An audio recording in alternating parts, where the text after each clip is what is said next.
ఇకపోతే మావోయిస్టులు లొంగిపోవాలి, రాష్ట్రంలో అప్పుడే శాంతి భద్రతలు ఉంటాయి, వీరమరణం పొందినటువంటి పోలీసులకు శ్రద్ధాంజలి, అమరులు వారు పుస్తకాన్ని ఆవిష్కరించినటువంటి సీఎం, కానిస్టేబుల్ ప్రమోద్ కుటుంబాన్ని ఆదుకుంటాం, 1 కోటి రూపాయల ఎక్స్గ్రేషియా, కుటుంబంలో ఒకరికి ప్రభుత్వ ఉద్యోగం. మావోయిస్టులు లొంగిపోవాలి, మావోయిస్టులు లొంగిపోవాలంట. ఇదే మావోయిస్టుల గురించి, నక్సలైట్ల గురించి గతంలో రేవంత్ రెడ్డి గారు ఏం మాట్లాడినారు? నేను ఇప్పుడు మావోయిస్టులు ఉంటే బాగుండు, ఈ ప్రగతి భవన్ని బాంబులు పెట్టి పేల్చేస్తే బాగుండు అని అనిపిస్తున్నది అని చెప్పేసి మాట్లాడి నేనే జమాన్లో. ఇప్పుడు ఇదే రేవంత్ రెడ్డి ఏమంటున్నాడు? మావోయిస్టులు లొంగిపోవాలి అంటున్నాడు. ఈ లొంగిపోవాలన్నటువంటి నినాదం ఎవరిది? బీజేపీది, అమిత్ షాది, మోడీది. ఇప్పుడు వాళ్ళ లైన్లో అద్భుతంగా స్పీచ్లు ఇస్తా ఉన్నాడు ఈయన.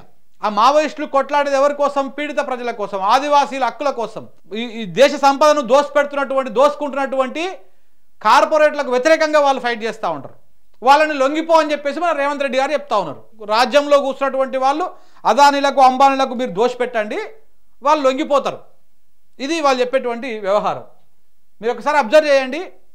గత 10 సంవత్సరాలలో రాష్ట్రంలో ఎన్కౌంటర్లు ఎన్ని జరిగినాయి? మావోయిస్టుల ఎన్కౌంటర్లు ఒక్కటి జరిగింది. ఆ ఒక్కటి కూడా కేసీఆర్ అప్పుడు ఏదో చైనాలో పర్యటనలో ఉన్నప్పుడు జరిగింది. తర్వాత ఒక్క ఎన్కౌంటర్ కూడా జరగలేదు, మావోయిస్టుల ఎన్కౌంటర్ జరగలేదు తెలంగాణ రాష్ట్రంలో. రేవంత్ రెడ్డి ముఖ్యమంత్రి అయినాక, ములుగు జిల్లాలో గెలిచినటువంటి సీతక్క మంత్రి అయినాక ఎంతమంది మావోయిస్టులు ఎన్కౌంటర్ అయినరు?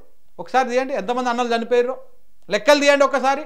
ప్రభుత్వానికి ఏం తెలియకుండానే ఓన్లీ కేంద్ర ప్రభుత్వం చేస్తూ ఉందా ఇదంతా కూడా?